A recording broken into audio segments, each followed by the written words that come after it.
On a remote island, a team of hunters faces off against enormous, monstrous ants. Their leader stands his ground, declaring they must hold the line at all costs. Retreat is not an option. But things take a turn for the worse as the hunters are quickly overwhelmed. The leader starts to black out, one of the ants tearing into him, and death seems inevitable. Just then, a man with incredibly potent healing abilities appears, saving him at the last second. The leader panics, realizing the healer is now in danger too, but before disaster strikes, another warrior intervenes. This new arrival calls on his teammate, who immediately jumps into action, demolishing the ants with ridiculous ease. The first group watches in awe, realizing they were never the main event. These new fighters are top-tier warriors, the elite of their kind. The powerful duo wipes out the red ants without breaking a sweat, but just as they finish, a monstrous white ant emerges. Rather than retreat, they prepare for battle, leaving the wounded leader in the healer's care. The fight escalates as the team works together to tear apart the massive ant. One of them rips off its limbs mid-battle and uses its own severed arm to deliver the final blow. But before they can even breathe, an entire horde of these white ants appears. It turns out the behemoth they just defeated was only the beginning. But these top hunters don't flinch. One powers up with crackling electricity while the other unleashes raw muscle, tearing through his own clothes as he bulks up. Their battle is so intense that it can be seen all the way from the city, where a man named Choi watches with relief, knowing the reinforcements arrived in time. Choi has his own problems. The city is overrun with ants, but he and his squad are handling it. With a burst of flames, he incinerates the creatures, leaving only the colorless one standing. Then we learn the backstory. 10 years ago, mysterious portals connecting to other dimensions suddenly appeared across the world, unleashing terrifying creatures. Only those awakened as hunters could stand against them. Hunters are classified by power levels, with S rank at the top and E rank at the bottom. The catch? Once their abilities awaken, they can't improve. No amount of training will make them stronger. Fast forward 3 years, and a construction site has now turned into a full-fledged dungeon raid location. A man stops to grab a drink before heading in, only to be surprised when an old friend calls out to him. His friend is shocked to see him back, knowing he had quit being a hunter. The guy admits it's true, but life hit him hard. His wife is expecting their second child, and he needs cash fast. At the same time, another hunter arrives. His name is Jin Woo, and he's already infamous. The other hunters have nicknamed him the weakest hunter in existence. As he enters, someone asks why everyone seems to know him. For a second, it sounds like he might be famous for his strength, but it's the opposite. He's earned his reputation for being completely hopeless in battle. The guy once ended up hospitalized from injuries sustained in an E-rank dungeon. If there were a rank lower than E, he'd be in it. Ironically, this terrible reputation works in his favor. If someone like him is invited to a raid, it means the dungeon must be easy. Jinwoo overhears every harsh word said about him, but he doesn't argue, because every bit of it is true. He's just that weak, so weak that a woman named Ji calls him out on it. Turns out, Jinwoo knows her from a past mission, but there's no time for pleasantries. She's more concerned about his latest injuries and demands to know what happened this time. They sit down, and Jinwoo admits, rather embarrassingly, that he got hurt in the lowest-ranking dungeon. Worse yet, his team didn't even bring a healer because they thought no hunter would be careless enough to get injured there. Unfortunately, they underestimated the disaster that is Jinwoo. Ji gets annoyed on his behalf, but Jinwoo already knows the truth. It's no one's fault but his own for being so weak. As the team prepares to enter the dungeon, a guy named Chio steps up and suggests he take the lead for this expedition. No one objects, so he takes charge. Before heading in, Jinwoo gets a friendly warning to stay close to the group so he doesn't get hurt again. His only weapon is a dull, weak knife with barely any magic power. It's all he can afford with his meager earnings. Still, he promises himself to do his best. Elsewhere, the president of the Hunters Association, Juki, wraps up a meeting with government officials. They warn him about something called a dungeon break, which must be prevented. Yet, at the same time, these officials demand a share of the materials recovered from dungeons. Since hunters make their living by selling those items, Juki doesn't object. The crystals they obtain from magical creatures, known as magic gems, are a valuable source of income. Back in the dungeon, Jinwoo somehow manages to get his hands on a magic gem. He's thrilled, but his excitement is short-lived when he has to fend off a goblin. The moment he attacks, his blade shatters into pieces. The goblin retaliates, stabbing Jinwoo, and instead of fighting back, he just stands there screaming. Luckily, the big guy from earlier rushes in, ignoring the useless girl, and saves him. As she heals Jinwoo, he can only watch as the rest of the team does all the work. Magic gems from high-ranking creatures can be forged into powerful weapons for fighting even stronger foes. Dungeon monocrystals can also be used as weapons, but they aren't nearly as effective as magic gems. The government is desperate to harness these resources as a clean, powerful energy source. Compared to traditional power, it's safer, more efficient, and far less polluting, practically the ultimate renewable energy. Because of this, dungeon hunters have become invaluable assets. Meanwhile, the team celebrates their victory after defeating the dungeon boss. Jin Woo, once again proving himself the weakest, has taken quite the beating, and Ji is still healing him. She questions why he became a hunter at all if he keeps getting injured, convinced he's going to meet a tragic end one day. Jin Woo apologizes, but his words don't mean much, she's still worried about him. The team divides the loot, but there weren't many monocrystals, so the payout is disappointing. Jin Woo feels disheartened, especially when he realizes all he got was a measly E-rank gem. He starts questioning whether it's even worth putting his life on the line for just one guy. Then, someone points out a massive hole, grabbing everyone's attention. They gather around, trying to figure out what it is. It looks like a cave, but since they're already inside a dungeon, it's more likely to be something far rarer, a second dungeon within the first. They've heard of these before, but it's still an unusual find. Their suspicion is confirmed because, even after defeating the dungeon boss, the place hasn't started closing up like a normal dungeon would. That means there's something deeper inside, possibly more valuable loot. Song Cheol steps up as the voice of reason, suggesting they follow the proper procedures by reporting the discovery to the association and waiting for further instructions. But the rest of the team isn't thrilled about that idea. Reporting it would mean giving up whatever riches might be hidden below. Park, one of the hunters, dismisses the concerns, pointing out that it's just an F-rank dungeon. He brings up his wife and kid, explaining that he needs the extra money to support them. Song Cheol understands their reasoning, but he insists on getting everyone's opinion before making a decision. Each team member speaks up, some eager to explore further, while others acknowledge the obvious danger. In the end, it's a tie, 6 in favor of pressing on and 6 against. That leaves the final decision up to Jin Woo, the only one who hasn't spoken yet. He's painfully aware that even a D-rank dungeon is a serious risk for him, but with his father missing, he's the only one providing for his family.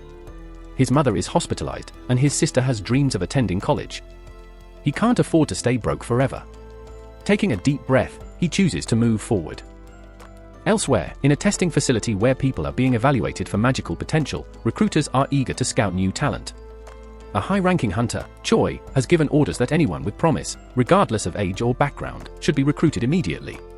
Meanwhile, outside in the city, a thief snatches a purse and makes a run for it, almost knocking over a girl in his way. But without hesitation, the girl effortlessly retrieves the stolen purse as if it were nothing. That girl is Cha Han, a renowned S-rank hunter. Despite her fame, she struggles with the overwhelming attention from fans. Unable to deal with the crowd, she makes a dramatic exit. Back in the dungeon, the group has been walking for 40 minutes without finding anything worthwhile. They only have about 20 minutes left before the dungeon portal closes, cutting off their chance to leave. Jinwoo apologizes to Ji-hai for dragging her along because of his vote, but she's more frustrated that he doesn't seem to care about his own safety. If an attack had landed just a little higher, he would have been dead. Even healing his wounds was difficult. She scolds him, and he realizes she's only worried about him. Feeling guilty, he asks how he can make it up to her, and she jokingly suggests buying her a meal. Jinwoo is caught off guard by her straightforwardness, but before they can continue, the group finally stumbles upon the boss's chamber. The enormous doors ahead feel ominous. This isn't a typical dungeon boss room. Kim refuses to leave empty-handed and insists on pushing forward, with the others following close behind. Meanwhile, back in the city, a group of new hunters is going through orientation. They watch a video featuring Gun-hee, explaining that dungeon portals have existed for over a decade, yet many mysteries remain unsolved. He emphasizes that being a hunter is dangerous, even for the most skilled fighters. The key to survival? Absolute caution. Despite the warnings about the dangers of this dungeon, the group seems to have completely ignored them, stepping into a mysterious and uncharted room. They act like tourists on a theme park ride, unfazed by the eerie atmosphere.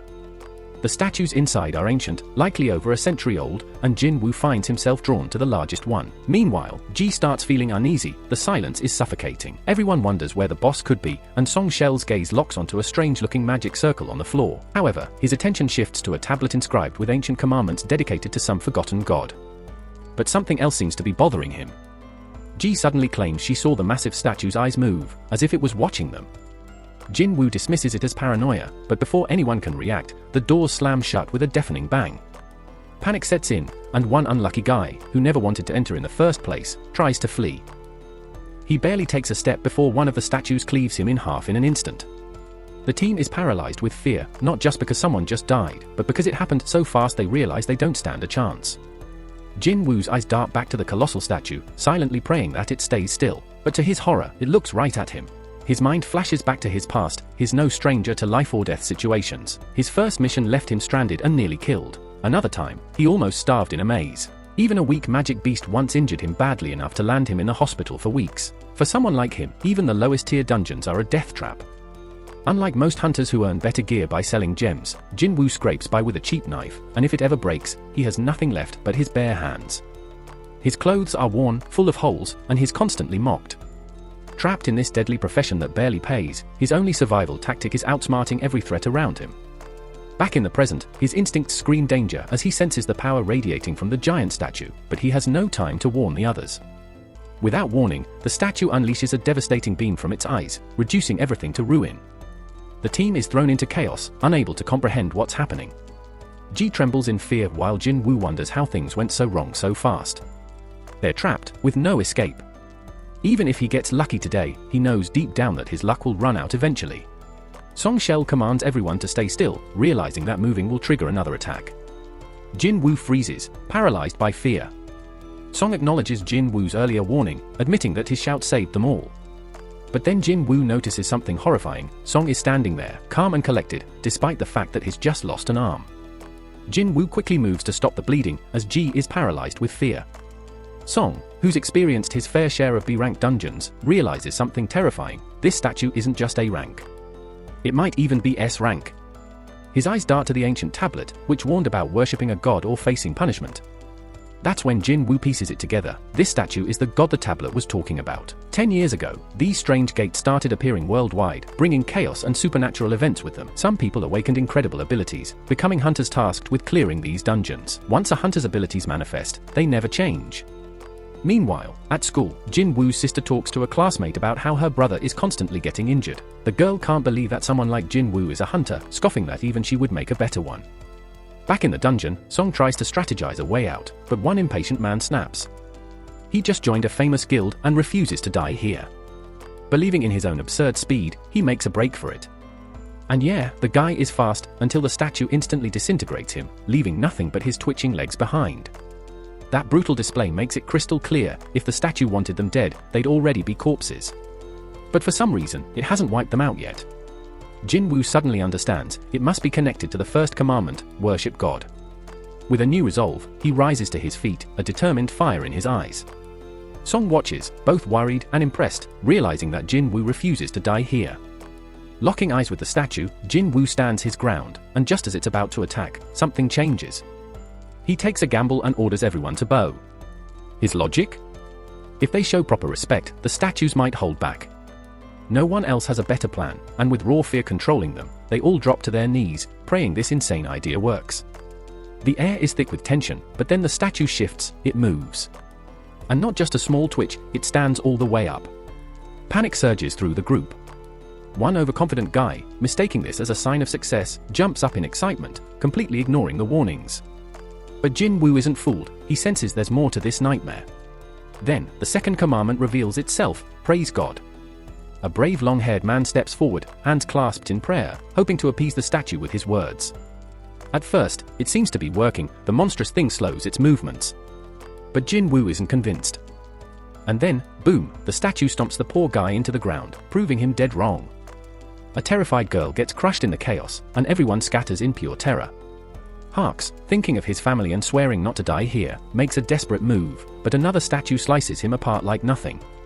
Meanwhile, Jin Woo is running with Ji, mind racing for a way to properly praise this terrifying god. Because let's be real, this thing isn't a god. It's a demon in disguise. But leaving Ji behind isn't an option, especially when everyone else is already dropping like flies. Jin was in full panic mode, scrambling for any clue. He checked everything the statues held, then had a realization. He told everyone to move toward the ones holding instruments. They followed his lead, and it became obvious, these statues didn't attack. Instead, they started playing their instruments. But when Jin Woo reached his statue, nothing happened.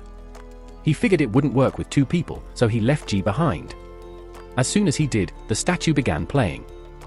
He bolted to find his own, but nearly got crushed in the process. Then someone screamed. Jin Woo had landed in front of the wrong statue. It slammed its shield down on him, and Ji lost it, yelling his name. He was still breathing, but barely. The giant was ready to finish the job, but Jin Woo refused to go down. Just as the massive figure was about to stomp him out of existence, a statue song echoed through the space. Jin Woo had made it in time, and he finally understood the meaning behind praising God. The giant backed off. Taking a seat, Jin Woo called out to Ji, saying he was fine, but she was frozen in shock. His foot was gone. He tried to reassure her, but she wasn't buying it. She was determined to heal him, yet her own strength was giving out. Everyone stood in stunned silence, realizing the raid had turned into absolute chaos. Someone muttered that losing an arm was karma for Song, their leader, since he had led them down this path. Some thought that was too harsh, but Song took full responsibility. Jin Woo, however, was focused. There was still one last commandment left. Just then, a massive altar rose in the middle of the room. Jin Woo recognized it from legends, used for offerings and sacrifices to the gods. The third commandment was all about proving one's faith. Kim suspected it required a human sacrifice, and all eyes turned to their leader. After all, he had led them here. Song stepped up. As Song approached the altar, fire erupted, and he asked if there was anything else he needed to do. Jin Woo, ever the strategist, called for help to reach the altar, determined to figure it out. When they got him there, more flames appeared. Song demanded answers, but Jin Woo hadn't cracked the puzzle yet. Song reminded him that the gate had been open for a week already, which meant the statues would move again soon. Jin Woo realized they had limited time. Once a dungeon stayed open for several days, it would trigger a full break, allowing creatures to pour into the world. The only way to stop it was to defeat the dungeon's boss before that happened. Meanwhile, back in their world, Gina visited Jin Woo's mother, checking in on her, but things weren't looking good. In the dungeon, Jin Woo called over the more timid survivors, believing that every person needed their own flame. As expected, more flames appeared when they stepped up. As the massive door creaks open, tension fills the air. Everyone's on edge, suspecting a trap. Suddenly, the other statues begin moving toward them, sending the group into full-blown panic. But Jin Woo stays calm, assessing the situation like the genius he is. He quickly figures out that as long as they keep their eyes on the statues, they won't move. Trusting his judgment, the group follows his lead, and shockingly, it works. Everyone strains to keep their focus locked on those eerie figures, but fear takes hold of one girl. She panics and bolts toward the door. The instant she steps out of the circle, her flame vanishes, yet she somehow makes it out. The door begins to close slightly, confusing Song Cheol. Weren't they supposed to stay inside the circle? Naturally, he looks to Jin Woo for answers. Jin Woo, though just as baffled, doesn't stop thinking. He notices the blue flames have been fading over time. One disappeared when the girl escaped. The first rule was to worship, the second to show reverence, and the third to prove faith. It clicks, this door is a trap. The entire situation is designed to mess with their heads, feeding them false hope. Before he can act, another desperate fool makes a run for it. The same thing happens, his flame dies out, the door closes a little more, but he escapes. Kim starts considering an exit as well, but Jin Woo warns everyone that if too many people leave, there won't be enough eyes left to keep the statues frozen. He reminds them that as long as they stay put and maintain their gaze, they'll survive. Once again, Jin Woo pieces it together, those blue flames aren't just for show, they're counting down to something. When they're all gone, maybe that's their real chance to leave. Kim isn't convinced. He argues that they might get trapped once the timer runs out. He never expected Jin Woo, the weakest among them, to have kept them alive this long, but at the end of the day, he has a family waiting for him. He can't gamble on Jin Woo being right. Apologizing, he bolts for the door.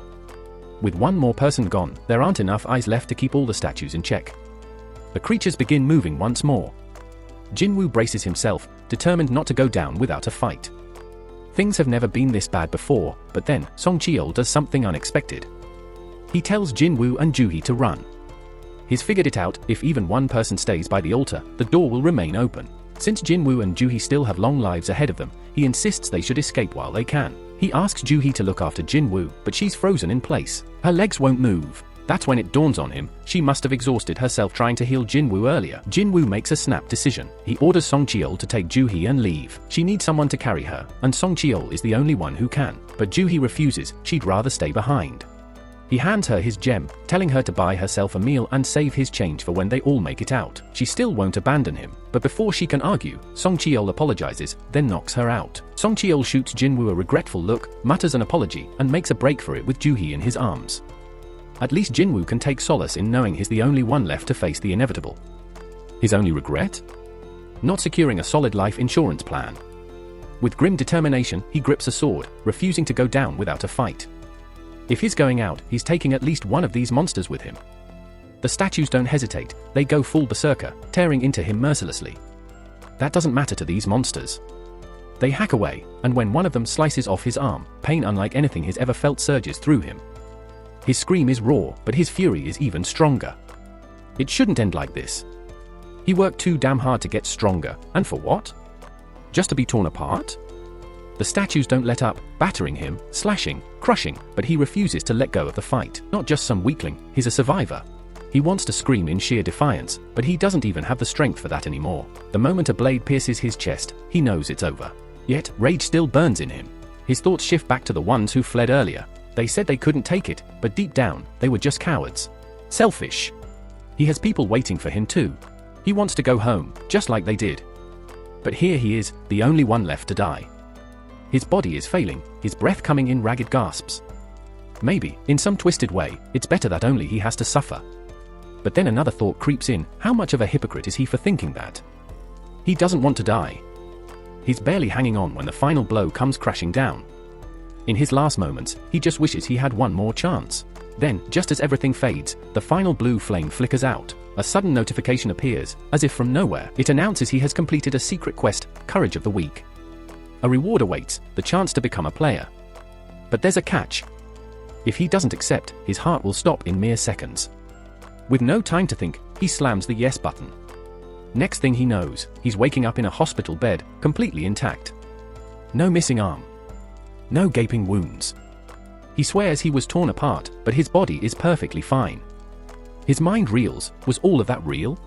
Just when he's trying to make sense of everything, a guy named Wu shows up, introducing himself as the manager of the Hunter Association surveillance team. Alongside him is a purple-haired guy named Kang. They don't immediately explain why they're there, but they do drop some crucial news. Jin Wu was unconscious for 3 days straight. And surprisingly, Jin Hu and Song survived too. Song, however, lost an arm, which means his career as a hunter might be over. Meanwhile, Jin Hu is mentally shattered and undergoing psychiatric care, though things aren't looking too promising for her future in hunting. Only 6 people manage to escape that nightmare of a double dungeon.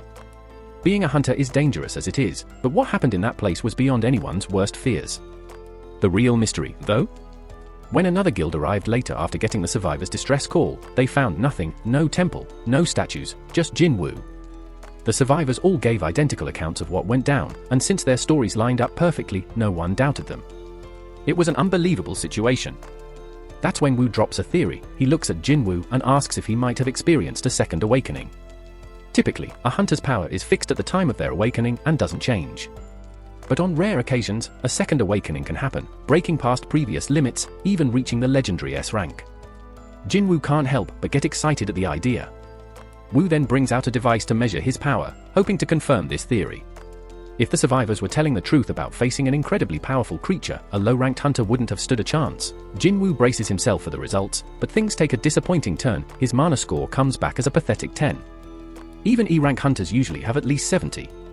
This result puts him closer to an ordinary civilian than a hunter. Wu and his team admit their mistake and leave, unable to investigate further since the entire dungeon had mysteriously disappeared. Jin Wu is frustrated, but what really confuses him is that nobody mentioned the strange floating screen in front of him.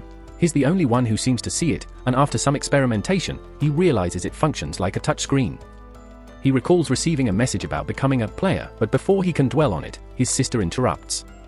Concerned for his well-being, she checks on him. Jin Wu asks if she can see the panel, but she sees nothing. Trying to figure things out, he asks how messages work in games, and she, confused by the question, simply tells him to check his inbox. At that moment, a notification appears, his first daily quest. It's a strength training mission. Once he's alone, more panels pop up, explaining that this system exists to help him improve. It lists objectives like push-ups, sit-ups, squats, and running. The real kicker? If he fails to complete the quest, there's a penalty waiting for him. Jin Wu starts thinking this whole situation has to be a joke since he's stuck in the hospital with no energy to deal with anything happening outside. Meanwhile, Wu informs the chairman that Jin Wu didn't experience a second awakening. The incident remains a mystery, so they decide to classify it as a special case and investigate further. At the same time, Mr. Choi tells CHA High that she'll be leading a B-rank raid as an instructor. This mission is meant to train new recruits, and he believes there's no one better for the job. CHA High doubts her ability to teach, but Mr. Choi reassures her she just needs to fight as she always does, and the recruits will learn by watching. He further explains that while the Hunter Guild is one of the top 5 in the country, they don't hold much weight internationally. Since hunters can't level battle up on their own. Improving their teamwork is crucial. Elsewhere, another gate opens, and observers grow impatient, wondering when the hunters will arrive. Back at the hospital, Jin-Woo drifts off to sleep as the clock strikes midnight, only to be jolted awake by a sudden notification: he didn't complete his quest. The ground starts trembling violently, and before he knows it, he finds himself in a vast desert. To make matters worse, a massive, terrifying caterpillar-like creature looms before him. Another notification appears, revealing he's been given a penalty quest: survive for 4 hours. At the hospital, the nurses panic when they realize Jin-Woo has vanished without a trace. Unbeknownst to them, he's in another dimension, running for his life. The giant caterpillar isn't alone, more of them appear, closing in fast. With 2 hours still left on the clock, Jin-Woo is struggling to stay alive. The hospital staff continue searching for him, their concern growing. Meanwhile, Jin-Woo pushes himself to keep going, knowing he's running out of time. As the countdown reaches 0, he suddenly finds himself back in the hospital. The system confirms that he completed the penalty quest, but he's so exhausted that he vomits and collapses on the spot. Later, Jin-Woo reassures his sister that he's recovering well and might be discharged soon. Dressed in his tracksuit, he steps outside for some fresh air. Meanwhile, in another location, Ji receives an urgent request to join a raid due to the sudden appearance of a high-ranking gate. With other guilds occupied, the pressure is on, but Ji hesitates. However, she soon gets some uplifting news: Jin-Woo has finally woken up from his coma. Ji is all jittery as she heads to visit Jin-Woo, but the nurses just shake their heads, saying he's out running again, just like every day since he woke up. Outside, Jin-Woo reflects on the past 4 days and everything he's learned. First off, those pop-up windows he's been seeing? Yeah, they're real, not just some weird hallucinations. Completing his daily quests grants him 3 types of rewards. The first is full recovery, which he uses now to shake off the exhaustion from training. Then there are ability points he can allocate to boost his stats. Jin-Woo's getting a solid grip on how this whole system works, and his inventory screens are proving to be a game changer. He takes a moment to process just how bizarre his life has become. It's like he's inside a real-life RPG. While he's busy testing his screens, people around him just stand there gawking. Still, he finishes his daily quest and, as a reward, gets a random loot box. Today's item? A mysterious key. Usually, he just gets useless junk like pens and bandages, so this is definitely something new. Then, a notification pops up, saying the key is for teleporting to an instant dungeon. Jin-Woo has no idea what an instance dungeon even is, but considering everything he's experienced so far, he figures it's some sort of event meant to help him grow stronger. In this world, gates are constantly opening, and they even have news reports tracking them. Before anything else, Jin-Woo visits his mom and recalls the day he found her unconscious. She's suffering from a rare sleep-related condition called final rest, which started appearing when gates first emerged. Some believe it's caused by long-term exposure to mana. Determined to help, Jin-Woo worked tirelessly to become a hunter so he could pay for her treatment. He once told his sister, Jinna, that he'd earn enough money to take care of their mom, but she was terrified. She knew just how dangerous hunting was. Jin-Woo tries to reassure her, promising that things are different now and that she just needs to trust him. But deep down, he knows the truth: he used to be weak, and his rewards reflected that. Now, he's training harder than ever, pouring all his ability points into strength. To prove it, he casually crushes an apple in one hand, a small but clear sign of his growing power. He's done being powerless. This time, he's getting stronger, and nothing's going to stop him. He heads to the marked location, fully prepared for whatever might come his way. If things go south like in that last disaster, he'll just bail and escape. When he pulls out the key, bam, a keyhole appears out of nowhere. He uses the key, and suddenly, an ancient-looking portal materializes. He steps through, and guess what? A notification pops up, confirming he's now inside an instance dungeon. The exit? Completely sealed. Strangely, no one else even seems to notice its presence. Turns out, this place exists in a completely different dimension. Unlike standard dungeons, these instance dungeons seem unique. He figures it might be similar to a red gate, but he doesn't know much about those since he's never actually been inside one. He initially planned to run if things got bad, but now that's not even an option. Another notification appears. It lays out the rules: defeat the boss or use a teleportation stone to leave. Doubt creeps in, but he knows he has no other choice. Pushing forward, he starts exploring, but his confidence takes a serious hit. It doesn't take long before a group of goblins appears, blocking his path. A memory flashes in his mind: getting stabbed, the helplessness, the pain. The goblins rush in, relentless, their weapons swinging wildly. He does his best to dodge and block, but they just keep coming. Eventually, they overwhelm him, but then, something changes. Anger surges through him. With a sudden burst of determination, he strikes back, driving his weapon straight through one of them. That single kill boosts his confidence, and before he knows it, he takes down the others like it's nothing. Before he can catch his breath, a monstrous beast suddenly appears, shattering his weapon like it was made of glass. This thing is way stronger than the goblins. His legs lock up, He didn't think the last raid had traumatized him, but his body betrays him. The beast lunges, and he barely dodges in time, but not without taking a scratch. The creature lets out a terrifying roar and charges again. His instincts take over. He moves fast, dodging like never before. He's surprised by how light he feels, how much quicker his reactions are. But the monster doesn't let up, and he realizes something. He's done playing defense. No more running, no more cowering. He throws a punch with everything he has. The sheer force shocks him. His strength, it's different. Even though the monster still has the upper hand, he refuses to back down. But no matter how hard he fights, his attacks barely make a dent. Alone, outmatched, and with no healer, he's got nothing but some water and food in his inventory. If only he had a weapon with some real power. That's when it hits him, an idea. He quickly checks his inventory and, at the very last second, pulls out a sword. Without thinking twice, he swings, and in one clean strike, boom, he slices the beast in half. Then he recalls someone mentioning a crazy price tag on it, something he could never afford. But right now, none of that matters. He's alive, and he's got the perfect weapon for the job. The pain from the battle starts to fade, but before there's a chance to breathe, two more of those vicious creatures appear. This time, Jin Woo isn't afraid, he's got his weapon. But trouble hits fast when his sword gets stuck, panic setting in as he struggles to pull it free. The beast's close in, but just in time, he wrenches it loose. He kicks one of the wolves back, but the other lunges with fangs like steel. Another swift kick sends it flying. No way he's letting it get the best of him now. With one clean strike, he takes it down, leaving just one enemy left. Compared to that monstrous statue from before, these creatures feel like nothing. Jin Woo stands his ground, exuding confidence, and just like that, the last wolf flees, tail tucked. Finally catching his breath, he checks his status, and there it is, level 2. That never happened from his daily quests. This must be because it was a real fight. His stats increased across the board, and he realizes combat gives him 5 points per level, while daily quests only hand out 3.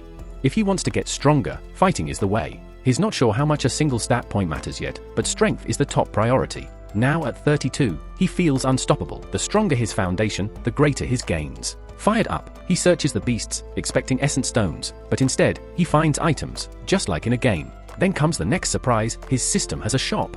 Too bad his level's too low to buy anything. At least he can sell. Testing it out, he exchanges a wolf's tooth for 20 gold.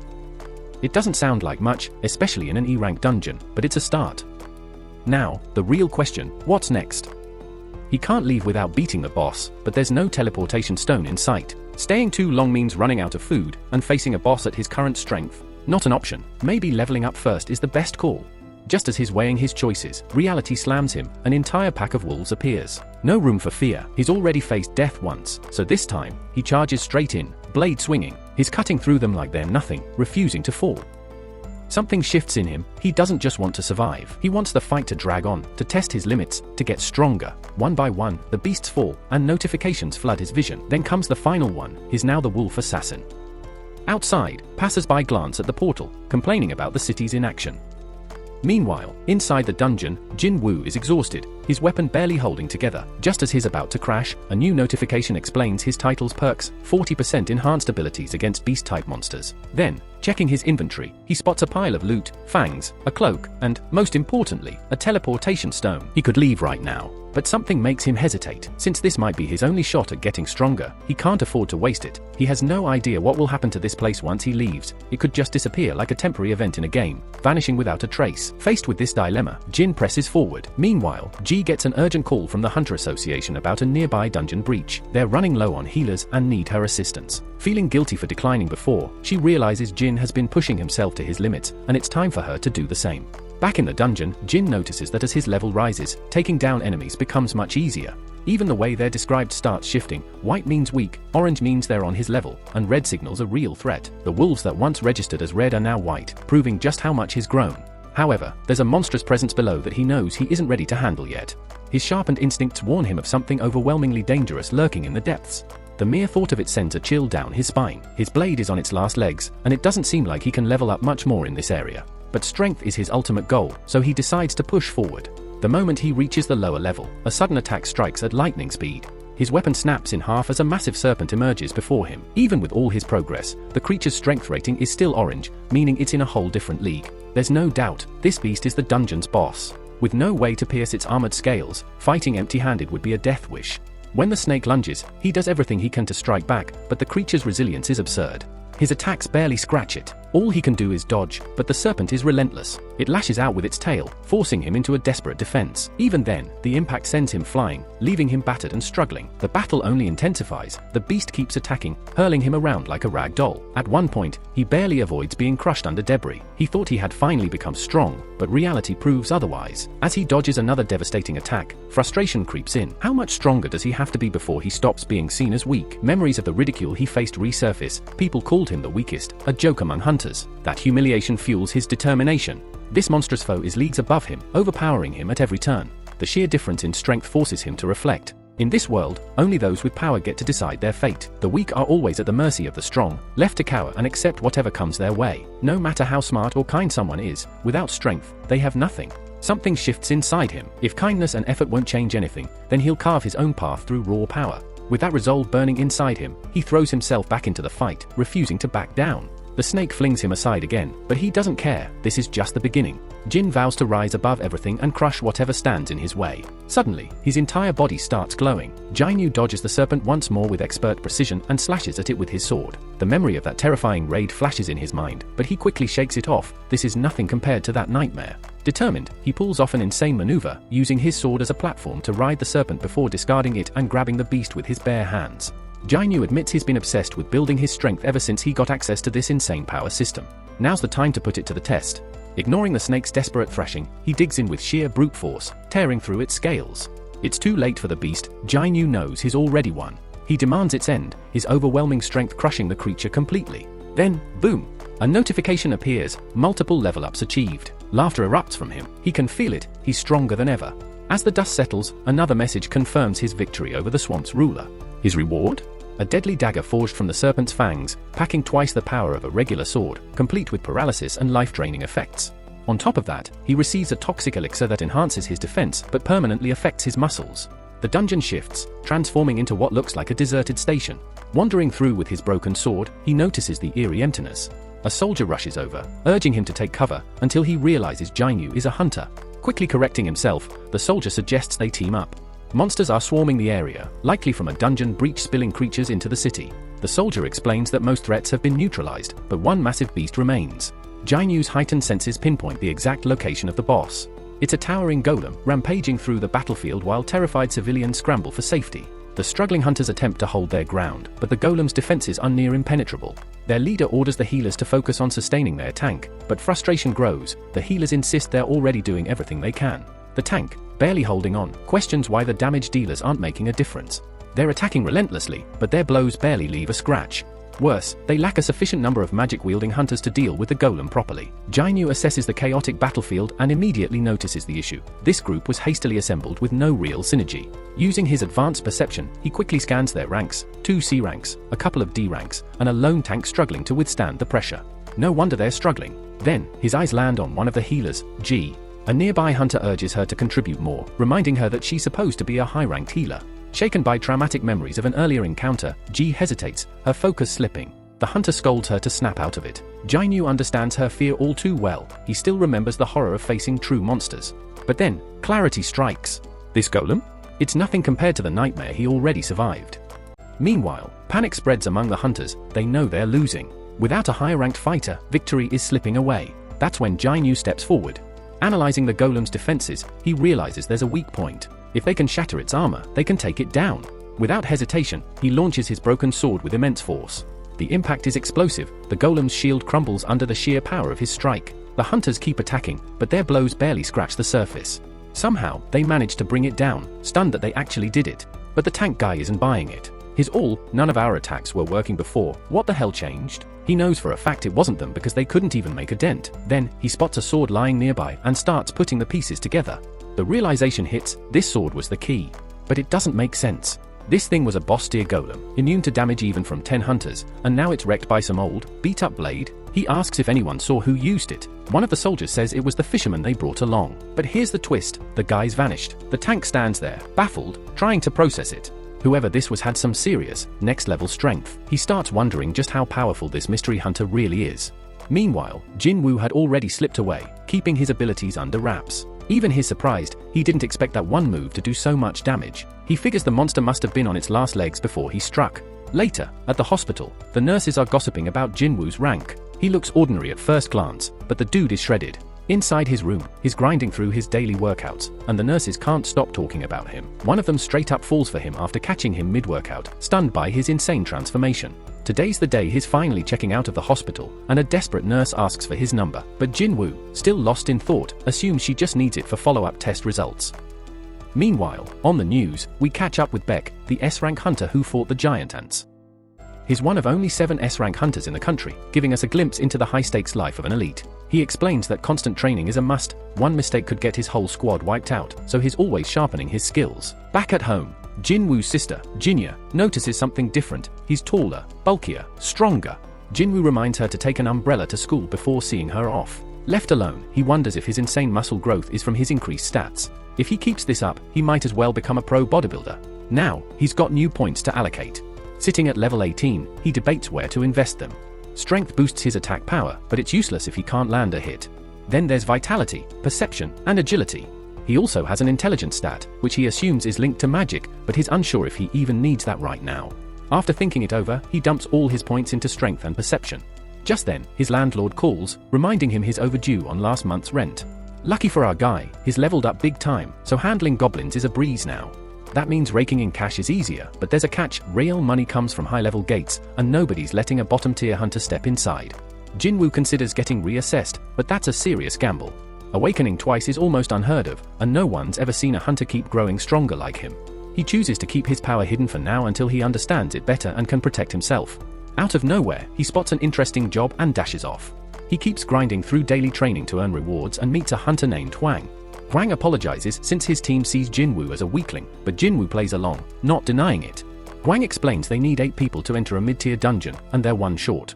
Even though Jinwoo is low-ranked, he fills the slot, but he won't be fighting. Hwang warns there's no reward, but they'll pay him 2 million won. Jinwoo checks the team for mid-tier fighters and 2 lower-ranked ones. The deal sounds fair, so he signs up. A younger hunter, Lee, joins them, sporting top-tier gear, making Jinwoo think he comes from money. Lee questions if Jinwoo can even handle carrying supplies, but Jinwoo shrugs it off.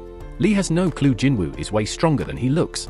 As they chat, Lee starts rambling about a company president who ran off with billions, leaving everyone shocked. They finally reach a massive gate and start wondering if it's really just a mid-level dungeon. Lee looks nervous, but Jinwoo reassures him the gate size doesn't determine difficulty. The real measure is the energy inside, which is how the Hunter Association assigns ranks. Anything above mid-tier gets handled by big guilds, so this one should be manageable. Jinwoo knows this from experience, but he realizes he's never actually stepped into a mid-tier dungeon before.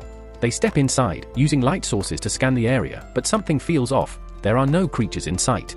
Most dungeons glow from magic-infused stones, but this one is pure darkness. The eerie atmosphere reminds Jinwoo of a terrifying place he once barely survived. He starts explaining to Lee about the different stones found in dungeons: energy-rich essence stones, mineable mana stones, and light-emitting glow stones. But then he shuts down the small talk. Something isn't right. Jinwoo senses the presence of hidden monsters, staying low for now. But he pieces it together: they're in an insect nest. The realization hits hard, and panic spreads as the sound of approaching creatures fills the air. Jinwoo warns that the creatures are above them, prompting the team to go all out. Hung steps up, using his taunt ability to pull most of the enemy's attention. Jainyu is impressed by their leader, a powerful SE rank fighter. Leo wants to jump in, but their mage stops him, saying he has a special trick ready. After a suspenseful countdown, the mage unleashes a devastating blast. Jinwoo reassesses the situation and notes the solid teamwork of these hunters. As for Leo, his gear makes up for his lack of experience. They're all holding their ground, but Jinwoo can't shake the feeling that something is off. He quietly eliminates one of the ants, and soon after, the battle ends. Hung announces their victory, and everyone gathers their share of the spoils, except Jinwoo. Hung acknowledges Jinwoo for spotting the ants early, saving them a lot of trouble. Jinwoo humbly responds that he just followed his instincts. However, Hung notices something odd: some of the ants were damaged in a way that wasn't caused by weapons or magic. This suggests another powerful creature may be lurking in the area. Several of the ants were completely torn apart, making him wonder what could be strong enough to do that. Meanwhile, Leo casually mentions that his father provided him with top-tier equipment for his first raid, and Jinwoo finds that interesting but doesn't fully understand why just yet. He warns Leo to stay alert. Elsewhere, a man training suddenly hears the sound of destruction. Someone reassures him, saying it's just their guild master working out. That guild master turns out to be Beck, a monstrous fighter. The trainee is stunned when he watches Beck shatter a massive stone with a single strike. Beck doesn't even react and simply states that it wasn't much of a warm-up. Back in the dungeon, Leo is still concerned about Jin Woo carrying all the weight, but Jin Woo shrugs it off, thinking it's a great deal to get paid without fighting. Still, something about the situation seems too good to be true. He realizes that while this crew is experienced, they lack a healer. On top of that, they only barely met the party size requirement. The group grows uneasy. Despite covering a huge area of the dungeon, they haven't encountered any living creatures. The dungeon boss must still be around, or else the gate would have closed by now. They soon find a series of webs and deduce that the boss's lair is just beyond the tunnel. When they enter, they discover an enormous haul of monocrystals. These crystals aren't as valuable as essence stones, but there's at least 1 billion worth in this stash. One of the hunters jokes that Hung's brother would be jealous of this find, but the others shut him down quickly. They suspect Hung has his own agenda. His brother isn't always right, and Hung refuses to be overshadowed. He plans to use this treasure as a way to strengthen his personal strike team. Leo, being the legal expert, reviews Jin Woo's contract and spots a loophole. He points out that while Jin Woo doesn't get a share of battle rewards, monocrystals aren't classified as battle drops. This means the loot has to be divided among 8 instead of 7. Hung grins and agrees, but reminds them they still need to defeat the dungeon boss to close the gate. They decide to haul the monocrystals out before dealing with the spider boss. Fortunately, the spider is still dormant, but Hung loses his temper when one of the hunters admits they forgot to bring transport gear. Hung tells Leo and Jinwoo to relax while they grab the gear, assuring them the spider won't wake up unless disturbed. He mentions that they're both new to D-rank dungeons and should just trust his judgment. He's got matters to discuss with his team, so they'll take a break too. As they leave, Jinwoo starts re-evaluating the situation. Something feels off. It's strange that they don't have any experienced members to help them meet their quota. From a distance, it becomes clear that Hung has something shady in mind. He gives the order to block off the boss chamber, and his crew follows through. That's when Leo realizes they've been betrayed. This is exactly what had Jinwoo on edge. He recalls how Song once warned him about the shady side of dungeon raiding. Accidents happen often, and in the chaos, crimes can go unnoticed. No security cameras, no evidence, and if there are no survivors, there's no one to report what really went down. Leo is furious that these guys are willing to sacrifice them just for some valuable resources. He's already regretting bringing up the contract. But Jinwoo knows better. They were never going to play fair. If he and Leo had stepped out of line earlier, they'd have been dealt with right then and there. Now, their bigger issue is the boss that just woke up. Leo quickly tells Jinwoo to fall back. Jinwoo spots a potential escape route, but it doesn't take long to realize Hung already accounted for it. The spider is wide awake, and Jinwoo immediately notices this creature is on an entirely different level. But he's not about to run. Instead, he takes charge, telling Leo to stay clear because he's handling this fight. He summons his weapon, fully prepared to take it down. Meanwhile, as Hung's group exits the dungeon, one of them questions why they didn't just eliminate the two themselves. Hung explains that waking the spider too soon would have been a risk. They needed it to stay asleep long enough to harvest the precious resources. But he's not worried. As far as he's concerned, an inexperienced rookie and the weakest hunter around don't stand a chance. The plan is simple: let the spider finish them off and fall back into hibernation. If, by some slim chance, the creature doesn't pass out after eating them, the backup plan is to steal Leo's high-value gear. Hung and his mage companion agree that the spider isn't to be underestimated. It's a deadly boss, and those two are just a matter of time away from being wiped out. Inside the dungeon, Leo tries to convince Jinwoo to avoid the fight. A C-rank boss normally requires a B-rank hunter to take it down solo. Even an elite C-rank would struggle. Leo insists that their best bet is to escape. Jinwoo understands the logic. Despite his newfound strength, he still considers himself weak. The previous dungeon bosses he faced were only D-rank, and this one is a whole other challenge. But something is different. For some reason, despite everything, he's not feeling any fear. Jinwoo realizes he's finally reached the point where C-rank bosses don't scare him anymore. Sitting at level 18, he's feeling confident enough to think he might actually take one down. As soon as he launches his attack on the massive spider, he knows the real battle has begun. Meanwhile, in another location, a high-profile figure named Goto, the Hunters Association president, is completely drained from sitting through endless dull meetings. His driver suggests a quick sparring session to lighten the mood, and Goto, never one to turn down a challenge from an eager subordinate, agrees. Back inside the dungeon, Jinwoo quickly learns that the spider's hide is insanely tough. One hit from this beast, and he's done for. Leo, watching Jinwoo's movements closely, notices something unusual. This is not how an E-rank hunter fights. He starts questioning Jinwoo's true identity, suspecting he might be one of those rare individuals who can manipulate their rank, known as false rankers. These types are often dangerous, thrill-seeking killers. Leo is starting to think walking into this dungeon might have been a mistake. Jinwoo, on the other hand, is dealing with the reality that his attacks aren't even scratching the spider. His stamina is rapidly draining, and he knows he needs to end this fight fast. His daggers have paralysis and life-draining abilities, so he pins his hopes on those skills. The plan? Exploit the spider's weak points. But just as he's about to make his move, the monster unleashes a surprise, an acid attack. With no choice but to close the distance, Jinwoo activates a newly acquired ability called Dash. He speeds forward and slams the spider in the face, but his dagger's effects don't take hold. Even so, he refuses to back down and keeps attacking relentlessly. His determination is strong, but his fatigue is stronger. Eventually, his exhaustion slows him down just enough for the spider to land a brutal hit. Jinwoo is on the verge of getting crushed, but then it hits him. He still has a reward left from his daily quest. Without hesitation, he cashes it in, instantly restoring his stamina. Leo watches in shock, convinced that Jinwoo was done for, but the fight isn't over yet. With renewed strength, Jinwoo strikes again, this time driving his dagger straight into the spider's eye. Now, the paralysis effect kicks in, and he takes full advantage, stabbing repeatedly to stack the debuffs. The spider struggles, but the continuous hits wear it down until it finally collapses. A notification appears. Jinwoo has defeated the dungeon boss. He realizes just how lucky he was that he hadn't spent his quest reward earlier, otherwise, he wouldn't have made it out alive. Leo is completely awestruck watching Jinwoo take down a dungeon boss solo. More than ever, he's convinced Jinwoo is hiding his true strength. After the battle, Jinwoo claims a gem from the defeated spider, and Leo eagerly steps up, offering to handle their supplies from now on. He practically idolizes Jinwoo at this point, insisting that he take a break while he manages the mono crystals. Just then, Hong and his crew arrive, surprised to see the newcomers still standing. Inside training room, Goto wastes no time flexing his skills, effortlessly overpowering Wu like it's nothing. After the brief exchange, Goto acknowledges Wu's efforts, admitting he feels better after the fight. Wu is stunned that Goto hasn't lost his edge at all. Goto explains that while he's not at his peak, he can tell Wu has been working hard. Wu knows that training alone can't level up a hunter, but it can refine their skills. Goto reminds him that in dungeons, both physical and mental strength are crucial, especially when dealing with the worst kinds of people. Meanwhile, back in the dungeon, Hong's crew assumes the rookies only survived because the spider must have been ridiculously weak. They mock the monster, believing it was pathetic for losing to low-ranked hunters. Hong then turns to Leo, casually revealing that he knows about Leo's wealthy background. But Leo isn't fazed, he doesn't care. That's when Hong drops a bombshell, giving Leo a single choice: take out Jinwoo.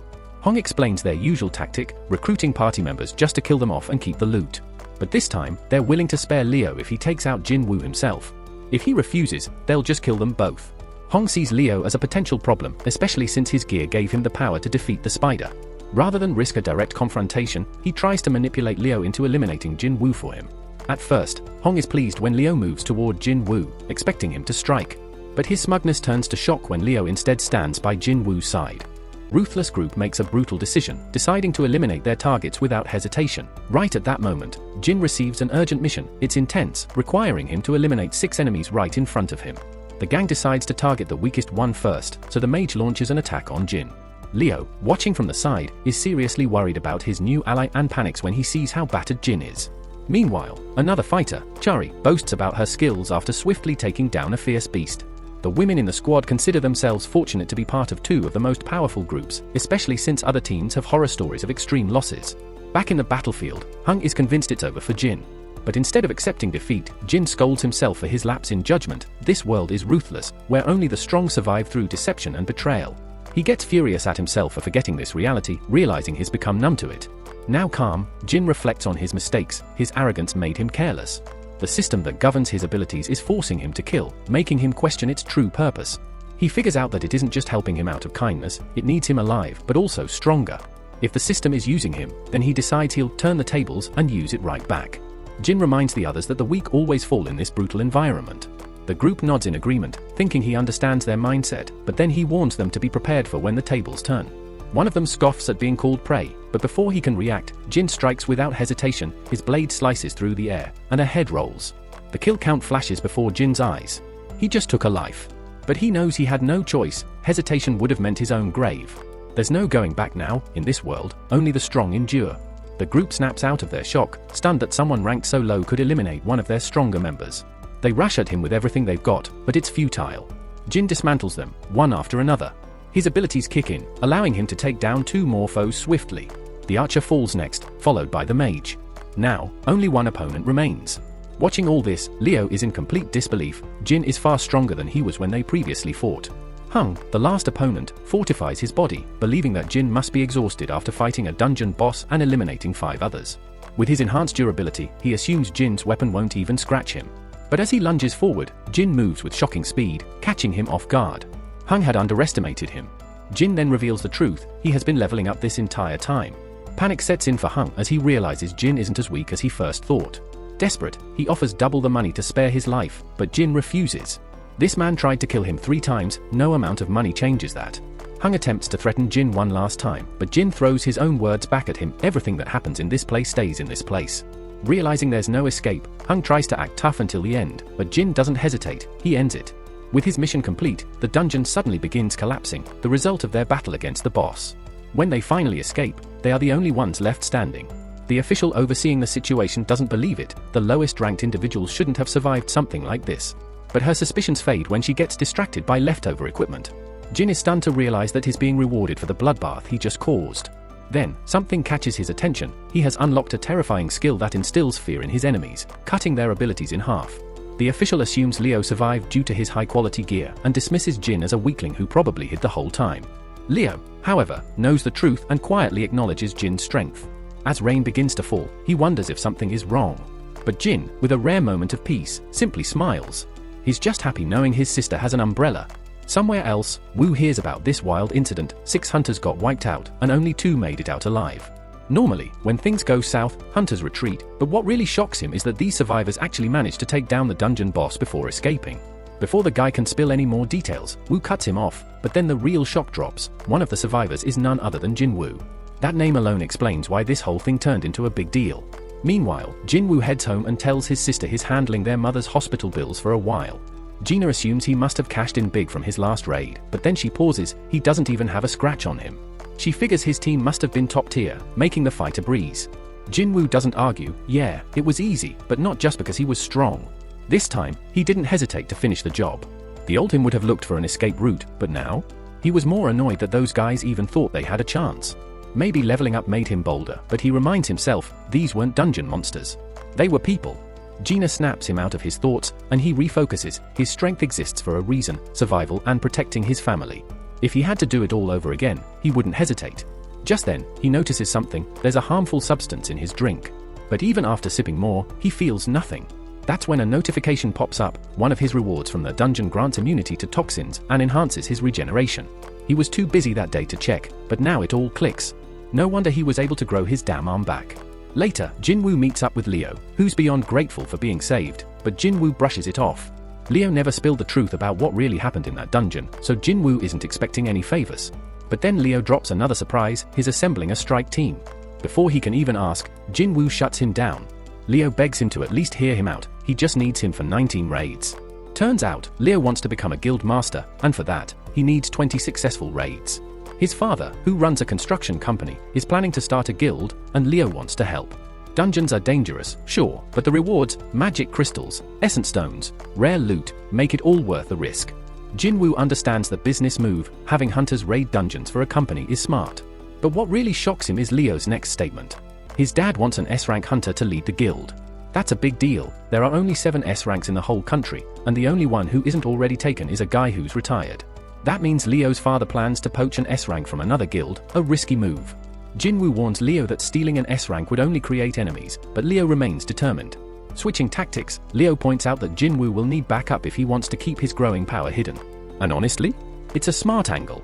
If he succeeds while working with a supposedly weaker hunter like Jin Wu, it'll make the act even more convincing to his old man.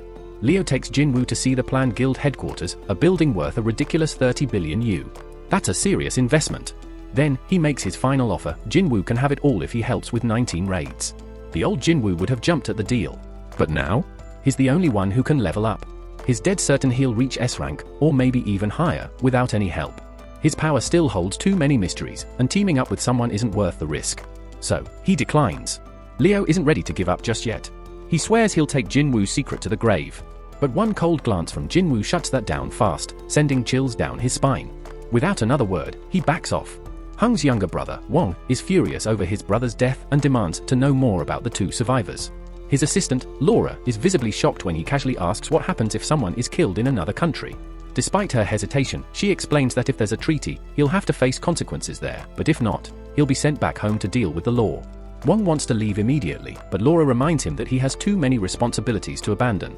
Frustrated, he decides to handle it later, glaring at the survivors and hoping they stay put long enough for him to deal with them. The next morning, Jin Wu goes out for a jog with his sister. Curious, he asks what she would do with an insane 30 billion yen, but she struggles to even imagine that kind of money. When he continues his run alone, he notices something unusual. His system counter keeps rising even after he meets his goal. His sister catches up, but Jin Woo is already focused on testing the limits, pushing himself to see how far the counter will go. Eventually, he realizes it caps at double the original goal. After completing his routine, he experiments with various system tasks and stumbles upon a hidden daily quest. The reward for this quest is a mystery loot box, but there's a catch: some options are blessed, while others are cursed. Jin Woo isn't about to take any risks, so he picks the blessed reward. To his surprise, he lands a rare find, another key, and not just any key. This one unlocks the Demon King's castle, an S-rank dungeon, and even comes with a special ingredient for the legendary elixir of life. This is exactly what Jin Woo needs, as the elixir is said to cure any illness. Determined, he visits his sick mother, realizing he has no choice but to go through with it.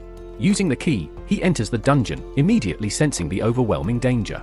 The place radiates the same intense energy as Jew Island, making him question whether he's truly ready for this challenge. As he steps forward, a massive gate materializes, leading to an inferno of flames. Despite his fear, Jin Woo presses on, knowing his teleportation stone is his last resort if things go south. Just then, a monstrous beast emerges, its red name signaling that it far surpasses him in strength. Jin Woo, however, refuses to back down. He dashes in, unleashing a flurry of attacks, but even with his buffs, his strikes barely leave a scratch. Attempting to use his assassination skills, he quickly realizes the enemy nullifies all his debuffs. The beast retaliates viciously, tearing into Jin Woo with brutal force. His screams of agony fill the air as his arm is severed, and his health plummets at an alarming rate. To make matters worse, the beast activates a 3-minute berserk mode, doubling its power. It attacks at speeds Jin Woo can barely react to, forcing him to use his full recovery item to regenerate his arm. He fights back, thinking he's finally making progress, only to realize he's completely mistaken. The monster continues its relentless onslaught, stomping him into the ground. Desperate, Jin Woo kicks up dirt as a distraction, buying himself a few precious seconds. His system bombards him with warnings, clearly indicating it doesn't want him to die. The more this happens, the more he understands that his situation is unlike any ordinary reawakening. Overwhelmed, Jin Woo finally decides to escape using his teleportation stone, only for a second threat to appear. A monstrous 3-headed beast lunges at him, knocking the stone from his grasp. Panic sets in as he realizes he has only moments left before he's finished. His mind races for a solution, and just when he's about to give up, he remembers the system's shop. In a last-ditch effort, he buys 3 healing potions, but there's a problem: they only restore 100 HP each. Just then, another deadly foe appears, exuding venomous energy. With no other options, Jin Woo takes a gamble. He drinks the poison outright. His system immediately detects it as a harmful substance and neutralizes it. The result? His muscles remain intact, and he gains a permanent buff, reducing physical damage by 20%. Cerberus isn't holding back and delivers a crushing blow, but Jin Woo refuses to stay down. He forces himself to move, and just in time, the 3-minute timer on the monster's berserk ability runs out. The effects fade, and the damage Jin Woo inflicted earlier finally starts taking its toll. Seizing the moment, he unleashes a series of relentless attacks, managing to wear the beast down. Cerberus tries to bite down on him, but Jin Woo resists. The clash sends him flying, but the beast isn't done. It slams him right back into the ground. With his health nearly drained and Cerberus clamping its jaws around him, Jin Woo fights through the pain. Even while being thrown around, he keeps stabbing, refusing to let up. Every last ounce of his strength goes into one final strike, and it lands. The massive creature collapses, and a notification confirms his victory. He has defeated the Guardian of the Gate. His level jumps multiple times, and his wounds begin to heal. Taking down the beast earns him the key to the demon's castle, just as he suspected. But before he can celebrate, another message appears, revealing the recipe for the elixir of life. It requires 3 rare ingredients, all hidden within the castle. The battle with Cerberus made one thing clear: if he enters the castle now, he won't make it out alive. He makes a firm decision: he'll return, but only after he's strong enough. Afterward, Jin Woo visits his mother, wondering if he truly has the power to save her from her mysterious illness. He doesn't have the ingredients yet, but at least he knows where to find them. The problem? At his current level, entering the demon's castle would be a death sentence. There's no choice, he has to get stronger. To speed up his growth, he decides to take part in multiple C-rank raids with Leo. However, he sets a condition that catches Leo off guard: he wants to do the raids with just the 2 of them. Leo is dumbfounded. C-rank gates usually require a full team of at least 8 members. But Jin Woo suggests a workaround: they can recruit hunters just to meet the entry requirement, while only he and Leo handle the real fights. It's a risky move, and Leo hesitates, but Jin Woo points out the bigger picture. If the 2 of them clear 19 raids alone, it'll be a game changer. Leo, realizing the potential, agrees and takes responsibility for handling the arrangements. Meanwhile, elsewhere in the city, Chari is pushing herself through an intense workout. She pauses for a moment to hydrate, aware that someone has been watching her. Eventually, a guy named Yoon steps out of the shadows and introduces himself. In another part of town, Leo's father explains how things have changed since the gates appeared a decade ago. The world has grown dependent on resources from dungeons, and only hunters can retrieve them. Because of this, the Hunter Association keeps a close eye on everything, but the real power lies with the guilds.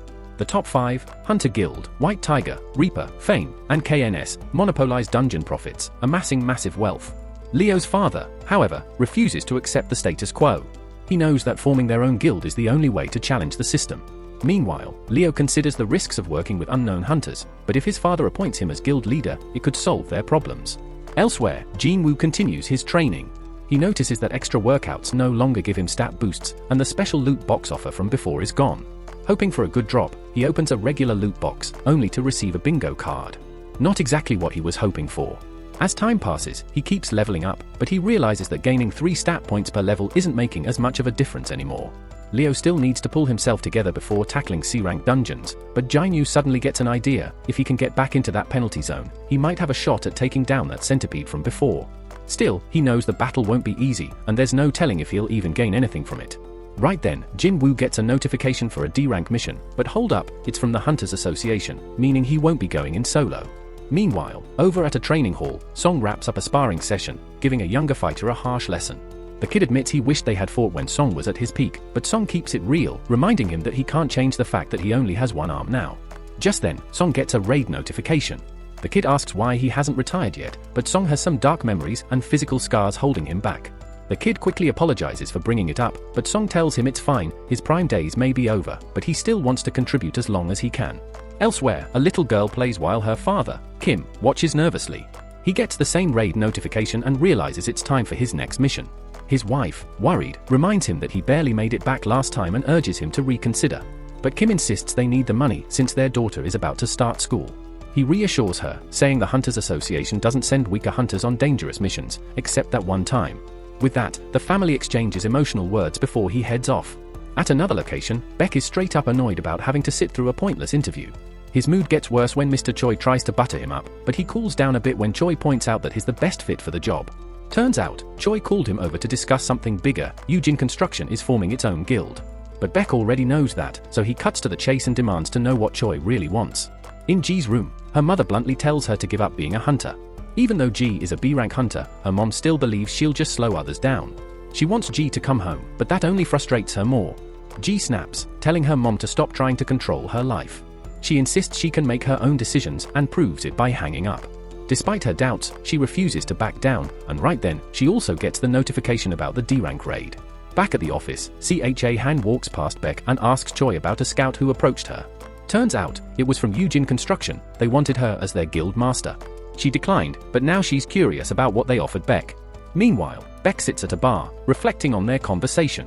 Jeju Island has been sealed off ever since that disastrous raid, and people are trying to forget the horrors it unleashed. But Choi sees himself as humanity's weapon and can't forget what happened there. He plans to clear the island soon and needs Beck and the others on board. They need to get stronger, gain allies, and shift public opinion. That's why he set up the interview and had CHA train new hunters. He reminds Beck that he left something behind on that island, triggering memories of lost comrades. In a dark place, a desperate man begs someone to take out his enemies. Back at Jin Woo's home, his sister Jin Ah is stunned by how much busier he's become. The old Jin Woo needed weeks to recover after each dungeon, so she wonders if his training is really paying off. He casually heads out on a mission without any gear, worrying her. He's acting like it's just a simple trip to the beach. Elsewhere, Song reflects on his struggles. Even though he's a swordsman, his awakened ability has nothing to do with physical strength. All those years of martial arts training seem pointless when fighting magical beasts inside dungeons. Then, out of nowhere, he runs into Jin Woo and immediately notices something is different about him. Jin Woo doesn't explain much, so Song assumes some high-rank healer must have fixed him up. But Song wasn't as lucky. Too much time passed for his injury to ever heal. As they approach the gate, they're surprised to find themselves reunited with old faces. Kim feels awkward seeing them again, but Song figures it was bound to happen after everything that went down. 5 survivors from that nightmare are back together, leaving Song wondering what fate has in store. Meanwhile, Ji hasn't seen Jin Woo in a while, and when she does, she's shocked by just how much he's changed. Right then, some shady figures show up and start eyeing Ji like they've got bad intentions. Kay steps in before things escalate, shutting them down and telling them to back off. Turns out these guys are prisoner hunters, basically convicted criminals allowed to fight to reduce their sentences. Song can't believe they're stuck working alongside criminals, but the woman in charge reassures them it's necessary due to being short-staffed. Just in case, Kong is assigned to oversee them. He's a B rank, so if anything goes wrong, he can handle the 3 C rank criminals with ease. Jainu warns Ji to stay behind, but she refuses. The prisoners get released, and even they question if this is a good idea. Kong shuts them up, reminding them of the consequences if they step out of line. He introduces himself to the group and promises to keep the criminals in check. Jin Woo lets Song lead the raid, appreciating his experience. Song takes full responsibility for past failures and acknowledges that they only survived last time thanks to Jin Woo. He thanks Jainu on behalf of everyone, but Jin Woo doesn't need it. Kim doesn't object to Song taking charge, but Kong keeps staring at Jin Woo for some reason. With preparations done, Song declares the raid officially started. Inside the dungeon, the prisoners make quick work of the goblins, tearing through them like wild animals. Song Chu watches and wonders who the real monsters are, then steps in to demonstrate his own strength. They wipe out the entire goblin group, and Song is impressed by how much stronger Jin Woo has become. Even Ji notices he hasn't taken a single hit, hoping she won't need to use her healing skills. Song is still stunned. Jainu's aura is just on another level. Kong leads them forward until they hit a fork in the path. Since the dungeon has been easier than expected, they decide to split up to clear it faster. Jin Woo senses the boss is down the left path but keeps it to himself since the goblins haven't been giving him much experience. Jainu suggests taking the left route, and they split up. Kong keeps throwing strange looks at Jin Woo. Meanwhile, Kim's group is full of nervous wrecks, and he decides they need to apologize to Jin Woo for abandoning him on their first raid. He doubts Jin Woo will accept, but he's determined to make amends since he wants to keep being a hunter. On the other path, the prisoners easily wipe out another goblin group. Kong, acting weird, asks if they could fight humans the same way. The prisoners scoff, it wouldn't make a difference. Then the backstory unfolds. Kong learned that a man's daughter was assaulted by 3 guys, leading her to take her own life. The father is furious because those criminals will be free in a few years. To make it worse, they're hunters, allowed to reduce their sentences by participating in raids. Furious at the injustice, the grieving father offers Kong 3 million yuan to get rid of them. Kong, now completely unhinged, reveals his plan to the prisoners. When he leaves the dungeon, he's going to tell the inspectors that the prisoners were wiped out by a massive goblin attack. Meanwhile, Kim unknowingly walks into Kong's path and stumbles upon the gruesome aftermath, the prisoners massacred. Kong, talking to the dead men, mentions he was told to make them suffer. Kim interrupts, but Kong coldly finishes off the last prisoner and decides to change his approach. He starts moving toward Kim. Jin Woo, thinking about how Kong saw him at the hospital, just hopes the guy doesn't remember him. Then, screams ring out. Rushing over, they find the dead prisoners, and Kim, barely alive. Ji quickly works her healing magic, but Song immediately realizes something's off. This wasn't the work of monsters. The wounds are too precise, the attacker deliberately avoided killing instantly. Kim, barely hanging on, accepts his fate, but Jin Woo refuses to let him give up. He reminds Kim of his family, demanding he stay alive. If he dies, he won't even have the chance to keep blaming Jin Woo. Kim, using his last breath, apologizes to Jin Woo, then he's gone. Suddenly, Kong attacks Ji, but Jin Woo intercepts him. Kong is impressed by Jin Woo's speed. Song pieces it together. Kong is behind everything. Shocked, he hesitates, because Kong is a member of the Hunters Association.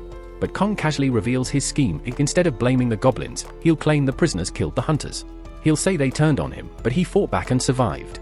Now, he just needs to make sure no one else lives to tell the truth. Song, realizing the danger, holds Jin Woo back. This isn't over. Since he doesn't think he can handle Kong, Song CH steps up instead, fully aware that Kong is a B rank, an entire level above him. Ji buffs Song with extra strength, and he goes all in, trying to take Kong down with his sword skills. But Kong? He dodges every single attack with ease, even giving Song credit for his technique. Jin Woo watches closely, analyzing the fight. Song is holding his own, but he's just not fast enough. Then Kong lands a brutal hit, and before he can do more damage, Ji quickly heals Song. This annoys Kong, who decides Ji is his next target. But Song refuses to let that happen. Kong didn't expect much from him, and that's his mistake. Song has trained rank hunters before. His sword might not be enough, but he's not going down without a fight. Kong, however, sees the limits in Song's strength. He calls him out, saying a mage type like him has no shot against an assassin. With ruthless efficiency, Kong pushes Song to the edge of death. Ji hesitates, too afraid to heal him, and Kong prepares to finish the job. But at the last second, Song reveals his fire ability. The problem? Kong's too damn fast. It dawns on Kong that Song used his sword to lower his guard against magic. The moment Kong moves to finish him, Song fires off a surprise attack. Kong, however, isn't so easily fooled. He counters, and Song ends up paying the price. Just when it looks like it's over, Jin Woo finally steps in. Kong demands to know who the hell he is, and Jin Woo simply calls himself an E-rank hunter. Kong isn't buying it. No way an E-rank moves like that. He figures Jin Woo must have gone through a second awakening. The realization shakes everyone. Kong remembers Jin Woo from the hospital, when his mana reading was only a 10. If this awakening happened after that, something isn't adding up, especially considering he survived the double dungeon. But Kong doesn't care. Whatever happened, Jin Woo is next on his hit list. Jin Woo wants answers. Kong claims he's just dealing out justice, eliminating prisoners. But Jin Woo isn't interested in that. He wants to know why Kong killed Kim and Kang the way he did. He points out that Kong could have finished them quickly, but instead, he dragged it out. He enjoyed it. A flashback reveals Kong's conversation with the guild father. Despite big offers from top guilds, he chooses to work for the Hunter Association, all because killing people is more fun than taking down beasts. The fight between Kong and Jin Woo officially begins. The sheer speed stuns the onlookers.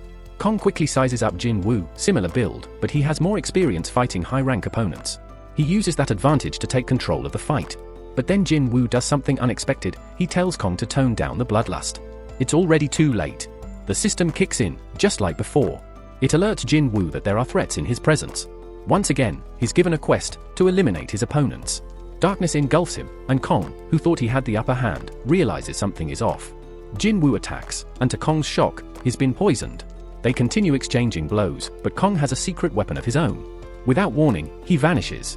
He explains that his stealth skill makes him completely undetectable, not by sight, sound, or even smell. Only a few hunters have this ability, and no one knows he does. Kong lands a hit, confident that Jin Woo won't be able to do much with an injured leg.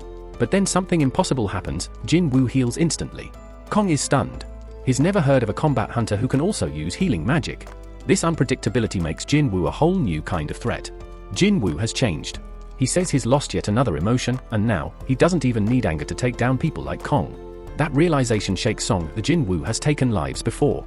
He understands now. Jin Woo was forced to make difficult choices, and that's why his entire presence has shifted. Kong launches another attack, but Jin Woo senses his bloodlust and tracks him with ease. Kong still has another trick, but everything stops the moment Jin Woo activates his skill, a murderous intent. Darkness overtakes Kong, and in that instant, Jin Woo's blade pierces his chest. As Kong's life slips away, he acknowledges the truth. He and Jin Woo are the same. They're both killers. The only difference is, Jin Woo is stronger. Still, Kong has to know, what the hell is Jin Woo? He has assassin skills, healing abilities, and deadly debuffs. He's never seen anyone like this before. Jin Woo doesn't answer. But Kong knows one thing, Jin Woo's E-rank act is over. Before he dies, he realizes the terrifying truth. Jin Woo will just keep getting stronger. Jin Woo receives a warning from Kong. If he continues seeking more power, that power may one day consume him. After completing his mission and receiving his rewards, Jin Woo notices that with every increase in strength, something within him feels like it's breaking apart. His friends express their gratitude for saving them, but he orders them to leave the dungeon immediately. They're shocked, realizing he plans to clear the entire dungeon alone. However, they acknowledge that he's strong enough to pull it off. Outside, Woo is stunned to learn that Kong has been secretly eliminating people. He's shown the only survivors of Kong's mission and is genuinely surprised to find Jin Woo among them. Woo apologizes for what happened but, more importantly, demands to know who was responsible for taking down Kong. Jin Woo realizes he can't keep hiding the truth, meaning he must abandon his deal with Leo. But before he can confess, Song steps in and claims credit for eliminating Kong. Given that Song is only a C rank, he explains that he only managed to win with the aid of a healer. Woo is skeptical since Kong was a high B rank hunter, but he ultimately accepts Song's story. Jin Woo reminds himself not to get cocky. He only now realizes Woo is actually an A rank hunter. The sheer power radiating from Woo makes it clear that Jin Woo, as he is now, wouldn't stand a chance in a fight. Song, recognizing Jin Woo's reasons for keeping things secret, decides to return the favor for what happened in the double dungeon incident. Meanwhile, Jay wonders if Jin Woo still remembers the stone she gave him. Jin Woo and Ji take a walk, discussing how much Jin Woo has changed. In contrast, Ji admits she hasn't changed at all. She's still too hesitant to be a proper hunter. Even though she should be joining A-rank raids, she continues taking on the lowest ranked ones. But she doesn't regret it, as it led to her meeting Jin Woo. She recalls how he was always getting himself injured, yet his eyes were always filled with unwavering determination. She returns the crystal he had given her and reveals that she's retiring, planning to return home to her family. They part on good terms, agreeing to meet again if fate allows. Meanwhile, Woo had initially been highly suspicious of Jin Woo. It was hard to believe that an E-rank like him could take down someone as powerful as Kong. Since there was no record of Jin Woo undergoing a reawakening, Woo eventually let it go, but not without giving him a warning. However, trouble is brewing as Donggu, the brother of the fallen hunter Hung, hears that only Jin Woo and Leo survived when his brother didn't. There's a strong chance Donggu is out for revenge. This is a serious issue because Donggu is an S-rank hunter. Facts won't matter, he'll be looking for blood.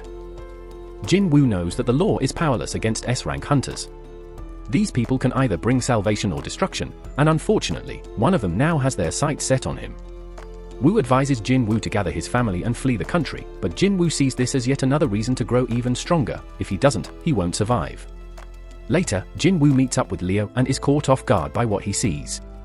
Leo introduces him to their strike team, explaining that he recruited people with hunter-level abilities who, for various reasons, couldn't officially work in the industry and was struggling financially. Jin Woo points out that one of the recruits is just a high schooler, but she fires back, asserting that she's a qualified hunter like the rest. However, her confidence wavers when Jin Woo immediately identifies her as an E-rank with no raid experience. Not that it matters, Jin Woo informs them that they'll all be waiting outside while he and Leo handle everything inside. Each of them will be paid 3 million won, which is an amazing deal considering they won't have to do anything. The only condition is strict secrecy. If they talk, they'll have to repay 10 times their earnings. Jin Woo had gained a stealth rune from taking down Kong, using it to develop new stealth skills. Leo, meanwhile, arrives decked out in expensive armor, which earns an immediate lecture from Jin Woo about how foolish that is. However, Jin Woo allows him to keep the helmet. With that settled, they step into the portal together. The other hunters watching from the sidelines think they're absolutely insane for taking on a C-rank dungeon alone, but Jin Woo and Leo don't care. The contract is sealed. Meanwhile, Jin Woo's sister wonders about her missing friend, Songi, only to realize that she's the high schooler on Jin Woo's strike team. As the hunters chat, they estimate that a full team would take about 2 hours to complete the raid. So, when they see Leo casually walk out of the portal, they assume he bailed. But they're in for a shock. The gate closes right behind him. That means the dungeon has already been cleared. The hunters are left stunned, but Jin Woo urges them to move since he's ready for another portal. His goal? Knock out 3 raids in a single day. The others can't believe they just finished one. In another raid, Jin Woo annihilates a horde of goblins while Leo handles the mining. With the goblins wiped out, Jin Woo levels up. The next raid goes just as smoothly, boosting his strength even more. Days pass as the two continue clearing dungeon solo, facing increasingly stronger monsters. Leo notices Jin Woo's insane growth, his stealth skill proves invaluable, and his dash ability levels up. He gains several powerful new skills, which he tests out on a wolf. However, he quickly realizes his mana pool isn't deep enough to sustain them for long, so he downs a potion and decides to focus on boosting his intelligence. He also puts off returning to the demon castle, believing himself to be between a B-rank and an A-rank hunter. Just then, the system notifies him he's hit the level requirement for a job change quest. Elsewhere, the leader of another guild, and hears that a strike team is splurging twice the usual price to snatch up C-rank gates. Their leader? A wealthy kid named Leo. But their lineup seems completely random. And recognizes the name Jin Woo from a past dungeon incident and gets the feeling something major is brewing. Meanwhile, Jin Woo and Leo emerge victorious from another portal. Jin Woo senses something is up with S, but she brushes it off. Back with his assistant is floored when and considers that Jin Woo may have undergone a reawakening. The guy survived 3 catastrophic events, each with heavy casualties, but he always came out alive. A reawakening is the only logical explanation. Deciding to investigate, and heads out to observe this rising talent. He arrives at Jin Woo's portal, but instead of witnessing intense combat, he's baffled. It looks like a picnic is happening. Songi warns him the area is restricted, revealing herself as a hunter. When she confirms she's with the strike team, and is floored to realize Jin Woo ditched the entire crew to tackle the dungeon solo. And suspects Jin Woo may be his biggest find yet, but chooses to leave for now. Later, Jin Woo tells Leo he's swamped tomorrow and can't make any raids, so they postpone a few. Then, the scene shifts. Mr. Choi jolts awake from a nightmare. Looking over some paperwork, he notes it's almost time for the reconnaissance mission to Jeju Island. After a long day of raiding, Jin Woo is approached by Yen, who introduces himself as the manager of the White Tiger Guild, one of the country's top guilds, always on the hunt for fresh talent. And gets straight to the point, offering to double Jin Woo's current pay if he joins their guild. He's confident an E-rank like Jin Woo can't refuse. But he's in for a shock. Jin Woo asks about the value of the White Tiger Guild's headquarters. It's a staggering 50 billion, so Yen is floored when Jin Woo reveals a construction company is already offering him a 30 billion valued building. To prove it, Jin Woo presents evidence, but admits he's not authorized to offer the guild's 50 billion property. Losing interest, Jin Woo walks away but pauses, wondering how Yen found out about him. Jin Woo exudes an overwhelming presence, warning Yen not to dig too deep before disappearing. And is rattled. Jin Woo used stealth to vanish. Realizing this ability confirms his suspicions of a reawakening, and is forced to comply when Jin Woo demands to know who else is aware. And reveals it's just him and one other person. Jinwoo warns him, if word spreads, they'll be his first targets. And swears to keep things quiet, and Jinwoo reappears. Jinwoo still plans to keep hoarding gates, but that's causing issues for the guild since they need them to train recruits. As a compromise, Jinwoo agrees to let them take 3 gates, but at a steep price.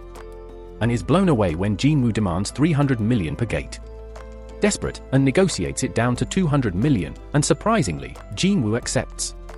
The deal is sealed, but Jinwoo has one more thing in mind. He tells him to close his eyes and open his mouth, before handing him a healing potion for his cut. Jinwoo admits he trusts him but warns him again to keep quiet. An's assistant later asks how the meeting went. And simply states, Jinwoo may be an even bigger deal than he ever imagined. The next day, Leo confirms they secured the 600 million. Leo mentions they were going to ditch the gates anyway, so he's stunned that Jinwoo managed to pull in so much cash for them. Leo wants more details, but Jinwoo simply says it's a trade secret. Meanwhile, at the White Tiger Guild, On realizes Jinwoo played him, and now, tons of C-rank gates are popping up for less than 70 million. Jinwoo sends him a message, letting him know they're now on equal ground. After keeping an eye on him, On realizes Jinwoo isn't someone to mess with, but he's glad he got his contact info another way. Jinwoo then sets off on a road trip to uncover what this job change quest is all about. He ends up in a deep forest, far from civilization, since he has no idea what to expect. He's already cleared 2 dungeons with keys, but those were mandatory, penalty and emergency quests. This job quest, however, is optional, and they even gave him time to decide. Jinwoo figures it's a major event that will grant him skills suited for his job, so he chooses to accept. The gate opens. He suddenly remembers he hasn't done his daily quest yet, but he'll deal with it later. Declaring that the real challenge starts now, he steps through. Meanwhile, Leo is having a meal with his father when his brother shows up. Inside the dungeon, Jinwoo quickly realizes he can't use potions or recover fully. He won't be able to leave until the quest is complete, so he'll have to tread carefully.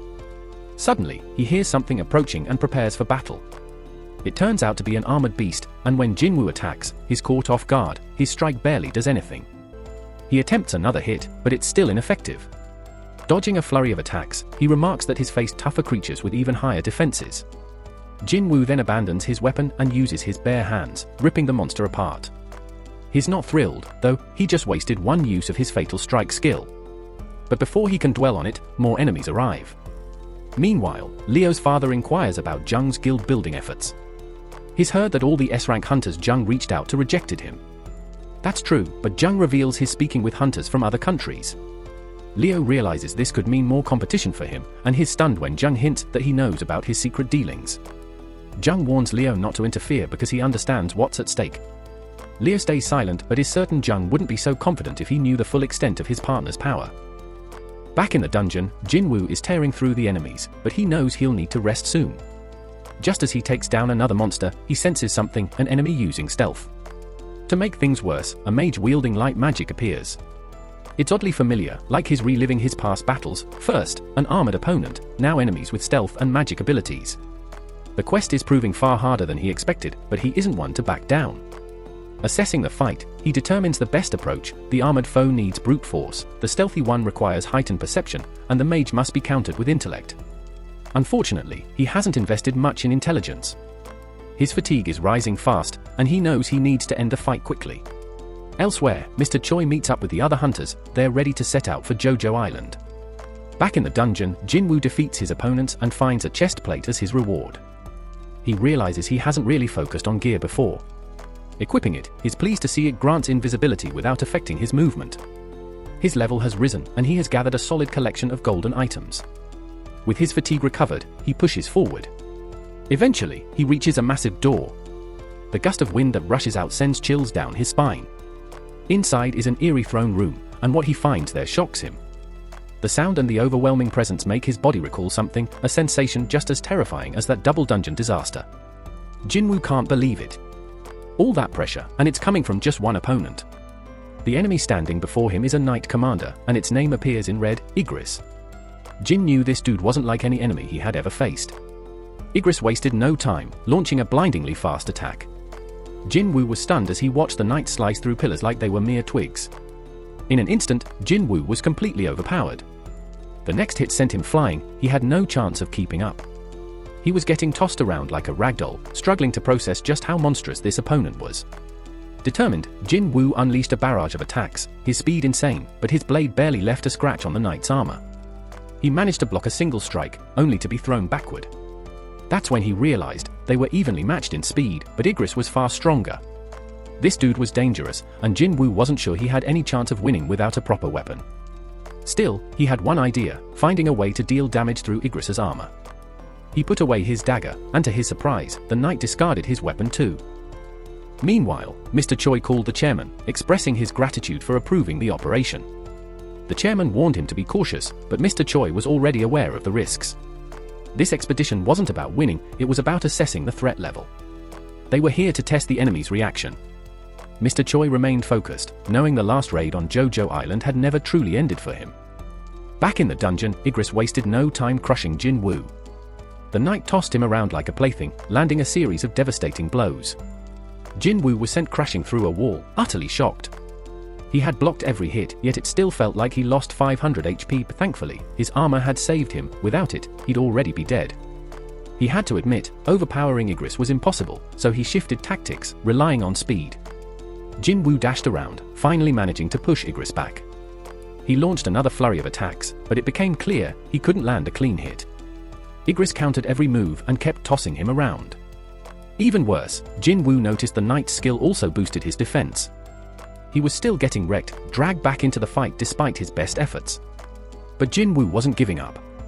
His persistence paid off when he landed a precise kick to Igris's head. But instead of slowing down, the knight came back even harder. Jin Woo took another brutal beating, getting flung onto the throne as Igris loomed over him. Meanwhile, back home, Gina left dinner for Jin Woo before heading off to study. We also caught a glimpse of his mother resting in the hospital. But back in the battle, Jin Woo was in terrible shape. The knight raised his sword, ready to finish him off. Just as the final strike came down, Jin Woo moved lightning fast, stopping the attack with a single hand. With unwavering resolve, he declared that he hadn't lost yet and shoved Igris backward. Summoning his dagger, he managed to stab the knight through a gap in his helmet. Jin Woo poured all his strength into pushing Igris back, slamming him into the wall. The knight attempted to seize Jin Woo's weapon, but he smirked. His dagger didn't switch owners. Instead, it returned to his inventory, ready to be summoned again. With one final effort, Jin Woo drove the blade deeper into Igris's skull. It wasn't enough. He needed more force. Summoning every last ounce of power, he delivered his strongest strike yet. Igris went completely limp. As Jin Woo withdrew his blade, a notification appeared. He had won the fight. He knew there was a massive gap between them in every aspect, and if he had made a single mistake, he would have been the one lying dead. His victory came with full rewards, a hefty 1.5 million gold, the S-rank helmet that Igris had worn, a rare runestone for a skill called Ruler's Hand, and an instant teleportation stone. Jin Woo inspected the helmet. It was top tier, offering stat boosts and 15% damage reduction. The stone, however, puzzled him. Unlike other items, it couldn't be stored in his inventory. Why was he getting it now? Something felt off. His suspicions were confirmed when a sudden shift in the dungeon occurred. Multiple portals burst open around him. A new notification popped up. His job change quest wasn't over. It was just beginning. Jin Woo was now in survival mode. A timer appeared, signaling the start of an endless wave of enemies. To advance, he needed to last as long as possible. But what did that truly mean? Jin Woo didn't have time to figure it out. The battle was far from over. He's relieved these enemies aren't on Aegis's level, because if they were, he'd be done for in seconds. Jainu is confident he can take them on, but damn, there's a whole army of them. Meanwhile, the other hunters take off toward JoJo Island. After some time, we're back with Jin Woo, still deep in battle. More enemies keep pouring out of the gates, and the real challenge here is to survive for as long as possible. Jin Woo relies on his stealth skills to manage his energy and buy himself time. Jainu's strategy goes out the window when a mage exposes his stealth, forcing him back into hand-to-hand combat. Things get even worse. He can't use his stealth or his killing intent anymore. Then, out of nowhere, a sword cuts into his back, and he's stunned when he realizes only 5 minutes have passed. The fight is getting way too intense, and Jin Woo knows he won't last much longer. He decides to teleport out, even if he hates the idea, but before he can, a monster knocks the stone right out of his grip. Now, Jainu is in serious trouble as enemies close in on him. He gets thrown around by the monsters, with no way to escape since his teleportation stone is gone. His only option? Take them all down. Jinwoo forces himself back into the fight, but things are looking rough, his stamina is nearly drained, and he can't rely on stealth or killing intent. But you know our guy never quits. He's determined to stay alive. As he fights, he thinks about how he's always been at the bottom, always pushing forward. This moment is no different. His knuckles are torn up, his heart is racing, then, suddenly, the monsters start talking. The voices mock him, calling him the weakest hunter, reminding him of the time he barely survived a rank gate and had to be hospitalized. Then, out of nowhere, his past self and two familiar figures, Song Ch and G, appear. They tell Jinwoo to stop pushing himself. His younger self speaks, telling him he's already come a long way and that should be enough. The old Jinwoo barely recognizes the new version of himself, taller, stronger, but insists the changes are only on the surface. Deep down, he's still weak and about to die again. The old self claims Jinwoo will always be an E-rank hunter, a dreamer who never knew his place. Jinwoo dodges attacks, but he's struggling. His younger self tells him he's getting what he deserves for thinking he was ready for a battle like this. Those words hit hard, making Jinwoo question if he's truly changed. Just then, a notification pops up, his daily challenge time is up, and he'll be penalized for not completing it. Lucky for him, that means he's being taken to the penalty zone. Jinwoo finally understands, luck plays a role in all of this. His younger self realizes that whoever is running this system isn't ready to let him die just yet. He accepts his fate, and Jinwoo gets transported to the penalty zone. When he arrives, he actually feels relieved. The penalty ended up saving his life. Still, he wonders if it's really luck or if the system itself is keeping him alive. He decides not to overthink it, instead drinking some potions to recover. Unlucky for him, a notification warns that if his injuries are too severe, potions won't restore his health, he'll have to either recover naturally or level up. Then, a group of those same monsters from before appears. Jinwoo reminds himself that as long as he survives, any pain he feels will only make him stronger. Back at home, Gina notices Jinwoo hasn't returned. She jokes that maybe he found himself a girl, then dismisses the thought and just hopes he remembers to show up for her guardian-teacher meeting. Meanwhile, Jinwoo takes down the monsters he once feared and restores his health by leveling up. With 10 minutes left in the penalty zone, he takes the opportunity to grab a new weapon, the Night Killer Dagger. It's a solid choice, dealing 25% extra damage to armor-type beasts. He also uses a rune he got from battling Aegis, unlocking an active skill called Ruler's Hand. To his surprise, the skill doesn't drain his energy and allows him to control objects without touching them. He remembers Aegis using something similar on his sword. Testing it out, he finds he's still too weak to move anything big. As time runs out, Jinwoo makes a decision: if he's going to survive, he'll have to rely on a little bit of luck to see him through. Jinwoo finds himself back in the dungeon, ready for another intense battle. As they move closer to Jojo Island, Choi detects multiple mana sources in the water, and what he witnesses in the dungeon leaves him completely stunned. Meanwhile, Jinwoo takes note of how well his Night Killer Dagger is performing, but something about the situation feels off. He continues eliminating the beasts, yet it doesn't quite seem like his attacks are making a difference. His concern shifts toward the mags, who are casting spells without directly engaging in combat. Then, it clicks: these mags are the ones responsible for opening the gates and summoning the knights.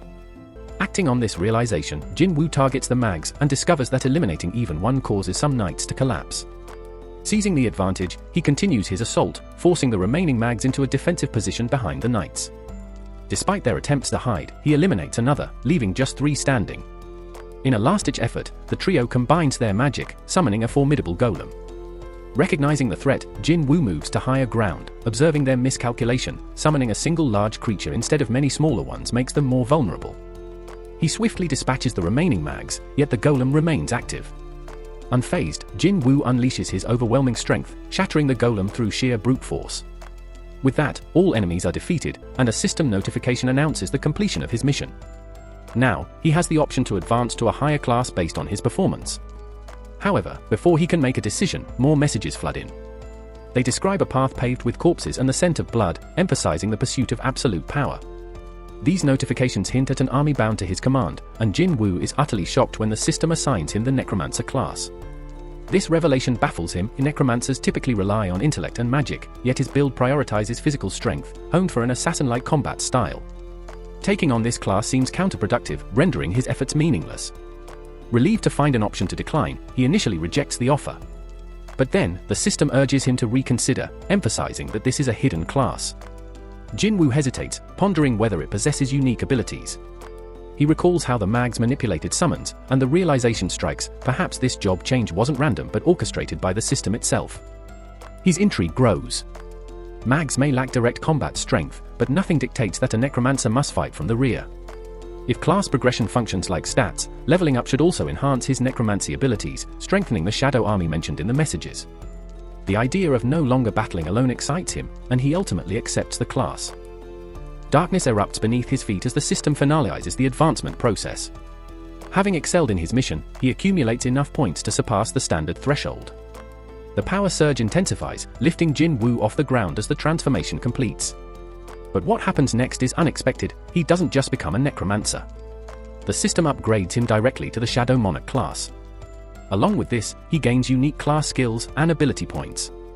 Just as he thinks the process is over, anguished voices echo around him. Shadows rise from fallen monsters, and a new ability, Shadow Extraction, becomes available. To activate it, he must choose a command, and he settles on Arise.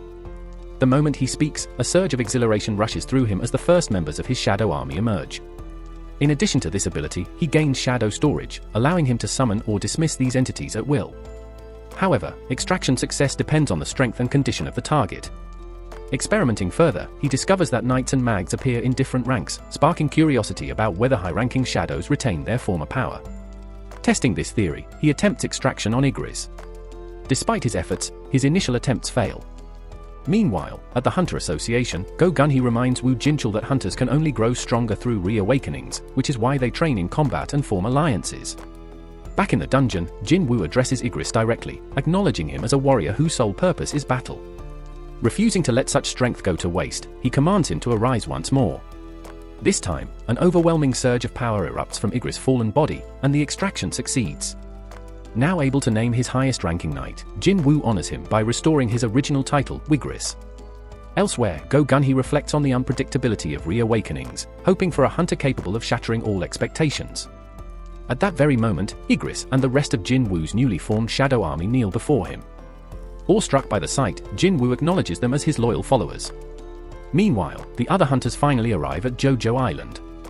Choi examines a red ant from the previous catastrophic raid and is left in shock by his findings. The creatures are evolving. The revelation hits hard as he notices a terrifying new development: the ants have grown wings.